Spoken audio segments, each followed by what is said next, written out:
Après avoir abordé les enjeux, je pense qu'on peut se dire que la situation ressemble un peu à ça. On peut même se dire que la marche qui était prévue entre Chaux et Bouillant, deux villages distants d'environ 10 km, a été annulée pour cause de canicule. Et ceci n'est pas une source du Gorafi. Malheureusement, c'est vrai. C'est ce qui s'est passé au mois de juin. Quelquefois, il suffit d'une bonne image pour se mettre dans la situation. On peut aussi peut-être se dire qu'au vu des informations qu'on a reçues, c'est des chiffres, c'est des trucs, mais ça fait peur. Qu'est-ce qui a peur?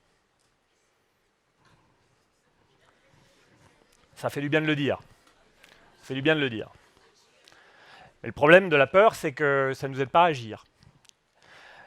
Alors, certains vont penser que la solution par rapport à cette peur, c'est de se recroqueviller, de se replier dans un Éden, un endroit quelque part qui pourra être protégé de tous ces malheurs. Un peu fine la protection là. Puis si ça marche pour nous et que c'est vraiment la catastrophe autour, qu'est-ce qui nous prouve que les gens qui sont dans la catastrophe ne vont pas venir justement chez nous manger ce qu'on aura planté avec cœur? Donc on ne peut pas se dire la solution c'est que je m'extrais. L'autre option, c'est de se dire ah, tout va bien.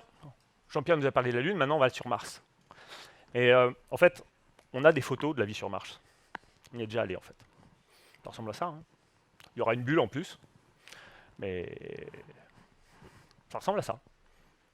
Donc il n'y aura pas de champ de blé, il n'y aura pas de tout ce qui fait les forêts, le sel de la vie sur Terre. Tout ça, ça n'existe pas sur Mars.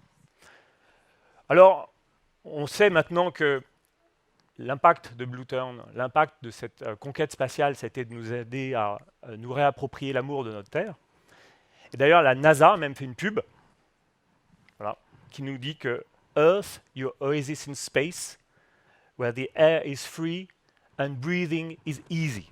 Donc, la Terre, votre oasis dans l'espace, où l'air est gratos et respirer, c'est facile. Donc, on aimerait avoir cette façon d'atterrir. Et vous avez probablement suivi les annonces du prince William avec David Attenborough, qui a parlé de Earthshot Prize. Et je pense que c'est intéressant justement de faire écho à la présentation de Jean-Pierre, qui démarrait avec cette conquête spatiale, qui était faite de fusées, qui était faite de grandes machines, de puissance, de technologie, et qui nous amène loin, loin, loin, loin, avec un jeu de petit miroir. On dit, en fait, c'est là que c'est intéressant.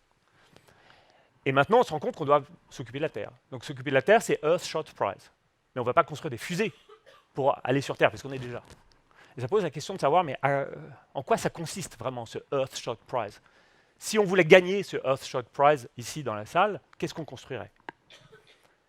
Donc, on a besoin de prendre la mesure de ce chantier. Et souvent, c'est une page blanche. Par où je commence?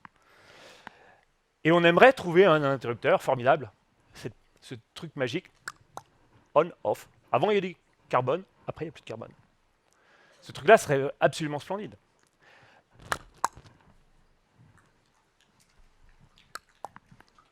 Et vous voyez la difficulté déjà de se synchroniser. Et en effet, à l'échelle de la civilisation, ce qu'on est en train de vivre, c'est de l'ordre de la rapidité d'un interrupteur. Voilà un résumé des 367 pages de rapport de la stratégie de neutralité carbone de Paris, dont je suis un des co-auteurs. Je vous ai extrait une plage, qui montre l'évolution de la trajectoire d'émissions pour atteindre la neutralité. Donc on vous en a parlé tout à l'heure, il y a un peu d'émissions qui restent, après en avoir beaucoup réduit, et ce qui reste, on va le compenser, on va le séquestrer pour absorber, et au final, ça fera zéro. Et vous voyez les différentes couleurs qui représentent les différents postes d'émissions. Le vert, c'est notre consommation, principalement l'alimentation. Le gris, c'est le transport de marchandises. Le bleu, c'est le résidentiel. Et au milieu, le jaune, c'est le transport de personnes. Et on voit que ça réduit. Et on voit que 1, 2, 3, 4, 5, c'est les mandats municipaux. Au mois de mars, on va voter. 2020, 2026, 2032, 2038, 2044, pam, 2050. Ça arrive très vite. Et il faut prendre ce sentiment d'urgence, ce coup de poing temporel qu'on arrive là, tac. Et c'est extrêmement complexe, parce qu'on voit bien qu'un début de mandat, une fin de mandat, c'est pas la même chose. Donc on doit aujourd'hui s'apprêter à avoir des mandats qui vont secouer grave. Et pour ça, on a besoin de se synchroniser. On en a évoqué tout à l'heure. Et prenons exemple ici sur les petits poissons d'un banc de poissons qui sont très bien organisés pour faire face à la menace du requin-climat. Ils n'auront pas tous lu la stratégie de neutralité carbone de Paris. Et pourtant, ils savent que le requin-climat est dangereux, donc ils vont s'écarter. Et en s'écartant, eh bien, le requin-climat il passe, la gueule verte, mais il ne mange rien. C'est parce qu'on s'est organisé. Donc ce que vous disiez tout à l'heure, Emma, Angel, Fabienne, Adèle, pardon, excusez-moi, Adèle. Donc ce qu'on vous disait tous ensemble, c'était que c'est une question de coordination, et il y a plein de choses à faire. Mais alors, qu'est-ce qu'on va faire? Comment on peut résumer cette information simple qui permet à des petits poissons d'éviter la menace du requin-climat? On a là besoin d'un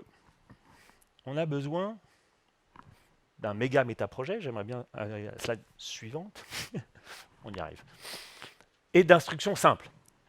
Si vous avez lu le rapport spécial du GIEC, 1,5 degré, que vous trouvez sur le site du GIEC, eh bien vous savez qu'il y a 3 messages importants. Et ça, c'est important parce que c'est simple. Premier message, chaque demi-degré compte. Et quand vous entendez parler de stratégies qui nous mènent à 3 degrés, tapez du pied sur la table. Sur la table, même là, tac.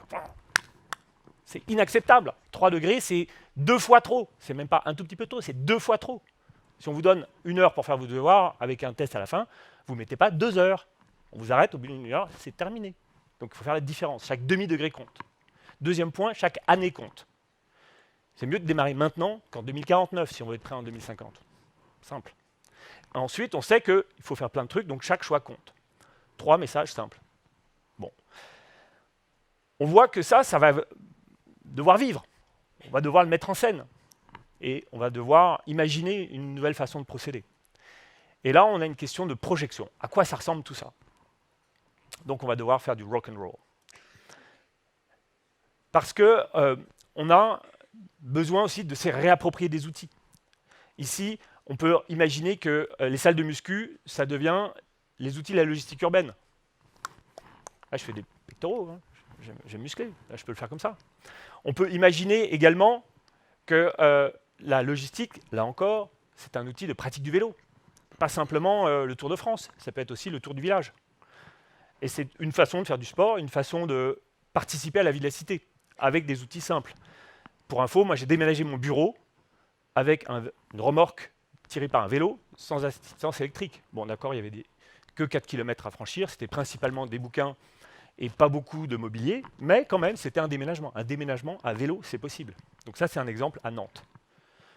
On a également des projections qui font qu'un parc urbain peut devenir nourricier. Ici, c'est un exemple à Seattle, en Californie. Et on peut se dire, on n'est pas seulement dans la création du beau, d'un endroit de rencontre, mais aussi de l'utile, un endroit qui va nous nourrir. Et on peut imaginer d'ailleurs que des choses qui peuvent être déployées à grande échelle peuvent commencer à notre petite échelle. Celles et ceux d'entre vous qui ont accès à une pelouse dans un petit jardin, imaginez que cette transformation entre pelouse et jardin luxuriant, ça se fait en 60 jours. C'est des choses qui sont à notre portée et qui sont importantes parce que ce sont des graines d'une fertilité plus importante. C'est là où on va poser aussi les plantations qui vont nous fournir la graine qu'on va pouvoir déployer à plus grande échelle. Voilà par exemple aussi le chantier de la reconquête d'un ancien aéroport. Et oui, en 2050, on vole moins, donc on a peut-être moins besoin d'aéroports. Qu'est-ce qu'on fait de ces futures anciennes friches? Eh bien, on peut ici s'inspirer de ce qui se passe à Berlin. Les Allemands nous ont dit, nous, on ferme l'aéroport et puis on ne va pas construire dessus. On va transformer ça en un parc, on va faire un parc potager, etc. Souvent, j'ai montré cette image en évoquant qu'en France, on est très malin. On avait un parc potager, on allait transformer ça en aéroport à Notre-Dame-des-Landes. Heureusement, on est revenu en arrière. Alors, on voit ces références qui nous permettent de nous promener comme ça sur une maille, une trame qui nous connecte d'un sujet à l'autre. Ici, je vous présente la bétonnière du futur. Parce que quand on divise les émissions, on transforme notamment la façon dont on habite, dont on construit. Et en particulier, on sait qu'on va faire moins de béton. Alors, quand j'ai présenté ça à mon fils de 9 ans, il m'a dit « Papa, tu précises bien qu'en plus, on retire le diesel du tracteur. Hein. Donc, il faut aller jusqu'au bout du raisonnement. » Et on voit que ces sujets sont très liés les uns aux autres. C'est imbriqué. On est dans un système souple, mais où on sent que si on bouge un côté, bam, il y a des répercussions. Donc, on a un besoin de représentation de ce sujet très vaste, qui touche plein de dimensions. On a parlé de l'individu, on a parlé de l'entreprise, on a parlé de l'État, on a parlé de l'Europe, on a parlé de la France, de ses partenaires internationaux. Tout ça nous amène à poser une trame de chantier en se disant il faut que j'agisse simultanément sur tout ça. Et je ne cherche pas ici à ce que vous puissiez mémoriser chacun de ces mots. Et en plus, je pense que vous ne pouvez pas les lire. C'est d'ailleurs ce qui se passe, puisque comme les rapports sont produits et que personne ne les lit, c'est ce qui se passe quand vous ne pouvez pas lire le mot qui est là. C'est le même genre de dialogue. J'ai de l'information, vous ne pouvez pas la lire. Je vous la lis quand même. Des religions et de la spiritualité, famille, solidarité, finance, culture, construction, éducation, comportement de consommation, industrie, commerce, sécurité, import-export, collaboration, agriculture urbaine, gouvernance, eau, agroécologie, mobilité, forêt, biodiversité, océan, air, énergie, infrastructure. Qui a mémorisé tout ça? Bravo. Tout à l'heure, on en reparle. Moi, je pense que la majorité n'a pas mémorisé. On a besoin, du coup, de support. Souvent, on dit qu'une image vaut 1000 mots. Donc là, on en a 24. Ça serait pas mal. Et qu'est-ce qui cloche, là, dans cette représentation? Le mot le plus gros, c'est humain. Et qu'est-ce qu'on voit? On voit pas d'humain. Donc, on a un décalage entre le message et l'illustration. Avec ça, on fait des erreurs, parce qu'on se dit, à Romorantin, on va faire des tours comme ça. Mais non, à Avignon non plus, on ne va pas faire ça. Donc, il faut qu'on trouve un autre imaginaire. Ce qu'on cherche à faire dans ces 24 chantiers, il faut que ça marche. Il ne faut pas simplement que ça soit un dessin un peu idiot. Il faut qu'on ait des solutions pratiques, on a un objectif de résultat. Donc, on doit se réapproprier ça. Et voilà ce qui m'a amené à vous proposer une image dont on a vu d'abord la légende, et qui s'explique parce que c'est une allégorie qui est composée de 24 zones. Chaque zone a une fonction, elles sont liées les unes aux autres. Et cette image, c'est la fresque de la Renaissance écologique, que vous verrez derrière sur le mur et à l'extérieur également, et sur laquelle vous allez pouvoir travailler tout à l'heure. La Renaissance, parce que c'est un travail qu'on a mené à partir d'une fresque de la Renaissance, dessinée et peinte par Ambrogio Lorenzetti, un peintre actif à Sienne en 1338, et vous voyez, on a fait un calque. Donc là, il y a une colline, on fait une colline, etc. J'ai demandé à Johann Bertrandi de faire ce travail de dessinateur. On peut jouer au jeu des 7 différences, et vous voyez en bas à gauche une dame en rouge sur un cheval. À l'époque, les mariés étaient en rouge, donc on a remplacé ça par une zone de mariés. Vous voyez une salle de classe, ça ressemble à peu près à la même chose. Vous voyez 2 cavaliers sur un cheval au centre à droite de la muraille. Aujourd'hui, c'est du... Non, on partage un truc de mobilité, ça s'appelle du covoiturage. Donc ils avaient le cochevalage, nous on fait du covoiturage. Mais c'est le même truc. Donc c'est pour vous dire que ça marche, c'est intemporel. Donc ça, c'est ce que je détaille dans le livre, Renaissance écologique. Mais surtout, c'est un outil qu'on peut utiliser de plein de manières différentes. Et souvent, ce qu'on me demande quand je monte la fresque, c'est « est-ce que je peux colorier ?» Mais évidemment, c'est fait pour d'ailleurs. Faites-vous plaisir. Voilà ce qui se passe en ce moment à la Bibliothèque de Lyon. Et on démarre avec des enfants de cet âge-là qui peuvent déjà s'exprimer et ils voient des choses qui sont significatives. Quelquefois, ils nous rajoutent des trucs. Hein, quand on met la main sur un pupper, ben, ça veut dire ça aussi. On voit les océans, on se dit « j'ai pas envie d'habiter au bord de la mer ». Donc, on a des symboles aussi, des représentations qui sont chargées de sens. Et ce n'est pas anodin que, spontanément, les enfants aient choisi de colorier ici un papa qui promène un landau, là, une personne en fauteuil roulant, etc., etc. Des choses qui captent l'attention. On a besoin de consacrer du temps à ce truc-là. Et une façon de le faire, c'est de le faire avec l'attraction de la dynamique. Qu'est-ce qui attire notre regard? On le fait. Voilà aussi le même outil qui arrive dans d'autres mains. Avec une entreprise qui s'imagine son projet de stratégie pour 2030, eh bien, on l'a fait avec le même objet. De la maternelle jusqu'au banc de la Convention citoyenne pour le climat. Les 150 citoyens tirés au sort se sont servis du même objet pour projeter leur mission dans la construction des solutions qu'on leur demande sur le changement climatique. Et on me dit, mais tout ça, ça marche en France, ça marche aussi au Bénin. J'ai présenté ça à mon ami Jean, qui habite sur un village lacustre, et qui a pu réinterpréter la fresque pour raconter son histoire. Au centre de la fresque, on voit, je ne sais pas si vous vous souvenez, un tram-fret, un train. Lui, il a dit c'est un bus, parce que c'est la même fonction.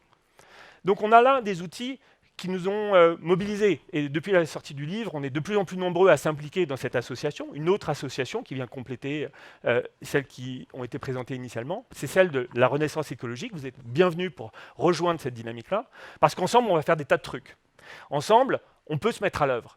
Et il y a du boulot, donc faisons-le collectivement et avec inspiration, faisons-le avec conviction, Et ayons cet imaginaire que les années qui sont devant nous sont des années de production, des années d'invention, des années de génie humain. On a une tâche immense et c'est formidable d'être actif, vivant maintenant pour y arriver. Prenons exemple sur ce sourire qui est émergé, qui s'est construit en un an.